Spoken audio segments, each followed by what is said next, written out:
Class. Okay, so this is chapter 14 of the Lavellan, and if I remember correctly, what had just happened, the end of chapter 13. Oh, well, there were three other people, weren't there? And so he just got back and seen three other adults with Mum, and they turned out to be her colleagues who were going to give her a bit of a hand. And there was George, who had a three-headed dog. There was Carol, who had an animal in the trailer, but you don't know what sort of animal it is yet. And there was Chris, who didn't have any animal and said that they were a bit too much trouble or something, wasn't it? So, chapter 14. I was invited to sit with the others while they discussed plans, but I decided to stay inside with the Lavellan. I wasn't shy, and I would have liked to have given my input, but Iliad put me off slightly. Well, his three heads did, anyway.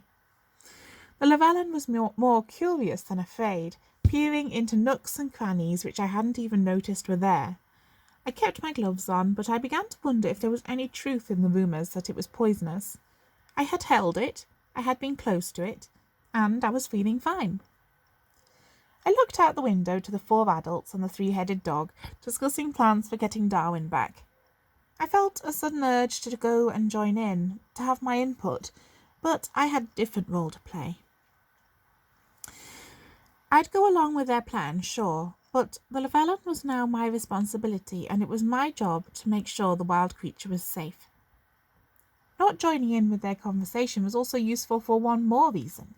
If I was there, I was sure the adults would be more secretive, more held back, whereas without me there, they didn't feel like they had to hide much. I could watch them through the window, and I could even hear a little bit of the conversation if there was no other noise.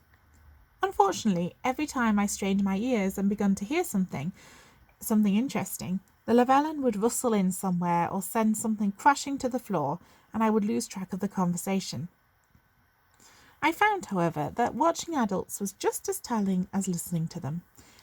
Adults could control what they said, sure, but they couldn't easily control their body language. The one I was really interested in was Chris, the one without any pets. I couldn't get it into my head why he was there when it sounded terrible, but I just wasn't sure what he could offer to the situation. Carol had an animal in the trailer, and George obviously had Iliad.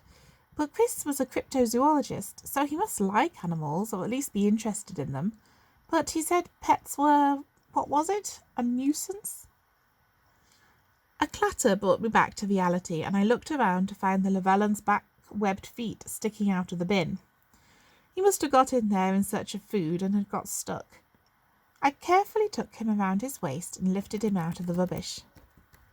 The Lavellan had managed to snatch the leftover meat from yesterday's dinner in his teeth.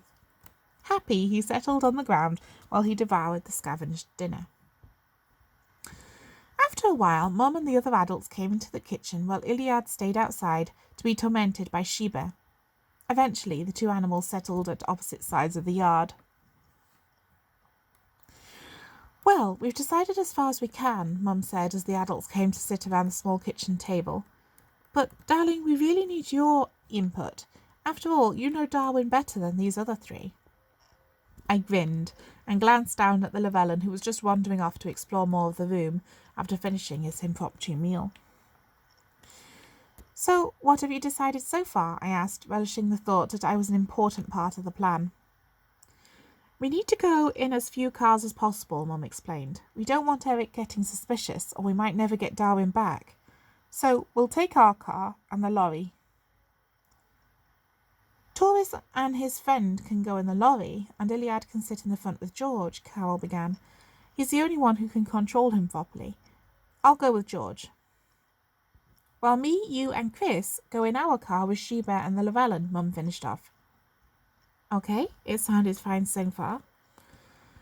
So what happens when we get to Eric's? I asked.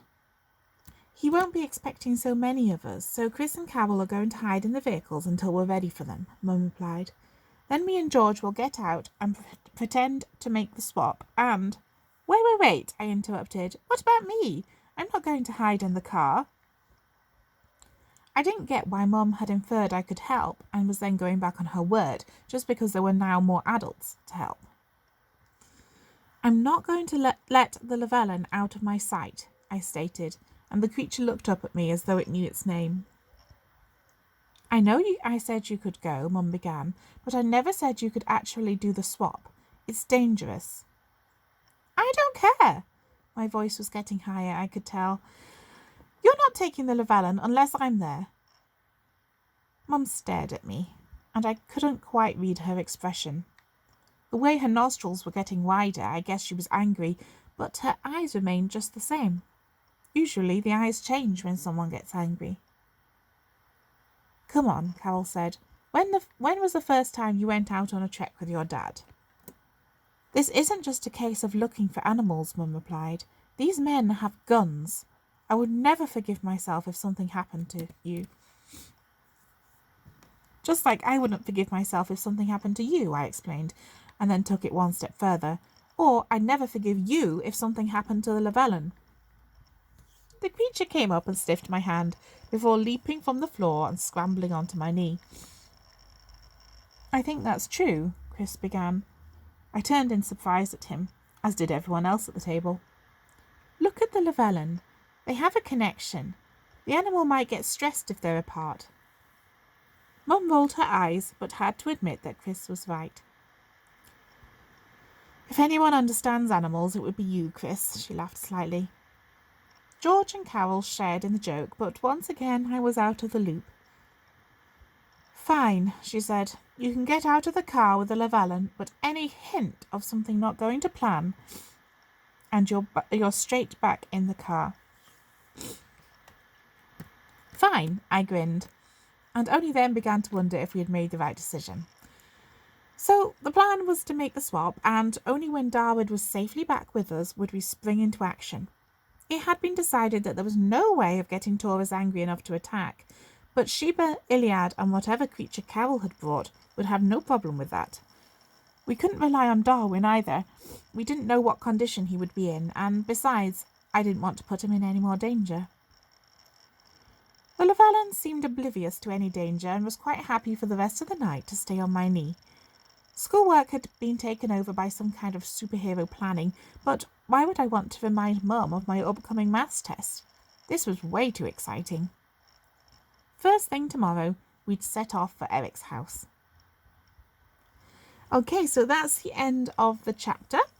And first thing tomorrow, you can find out what happens at Eric's house, because I will post up the next chapter. So, question time. Okay, let's have a Rex Retriever one first of all. This is a good way of me knowing that you've listened to the story. So, Rex Retriever. Okay, let's have an easy one. How many heads does Iliad have? How many heads does Iliad have? Okay, now let's have a vocabulary Victor one. And that would be, let's see. Now somewhere was the word relished. Let's find the word relished.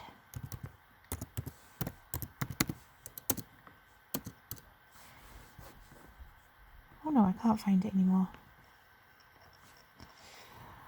Okay, somewhere it said, I relished the thought that I was part of the plan or something.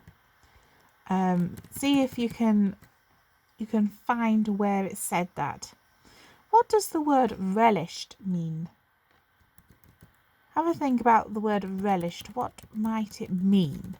And even if you don't know, that's absolutely fine. But don't look it up. I want you to just have a guess by reading around it or listening to the words around it and having a guess.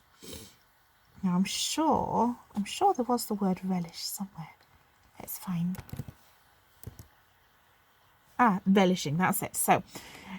So what have you decided so far, I asked, relishing the thought that I was an important part of the plan. So what does relishing mean, sorry?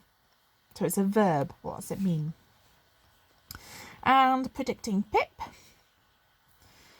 What might happen at Eric's house?